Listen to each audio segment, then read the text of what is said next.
m'appelle Louise et je vous fais découvrir des artistes. Aujourd'hui, c'est dans l'atelier d'Axel Traverso qu'on se rend.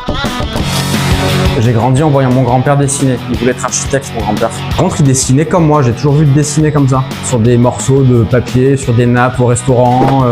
Quand on regarde de très près, on dirait presque du chaos. Des traits, des gribouillages, rien de lisible. Et puis, on s'éloigne et l'image apparaît.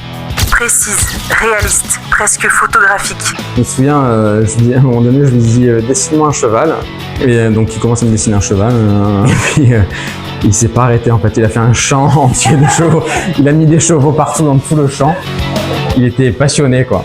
Tout commence par ses propres images. Il imagine, il met en scène, souvent avec des mannequins, puis il capture. Et ensuite, il recommence tout, lentement, au stylo, comme pour retenir le temps. Là, quand je fais ça, je suis vraiment moi. C'est-à-dire que je réfléchis pas à une technique, je réfléchis pas au rendu, je réfléchis pas... Là, je m'exprime naturellement. Chez lui, le dessin a toujours été là. Un grand-père qui traçait des lignes, une mère qui comprenait déjà l'art, créé presque comme une évidence. Ses œuvres prennent des heures, des jours parfois. Chaque trait compte, chaque détail construit l'image. Le papier devient matière, puis s'installe sur une toile. Ce qui semble flou de près devient évident avec du recul.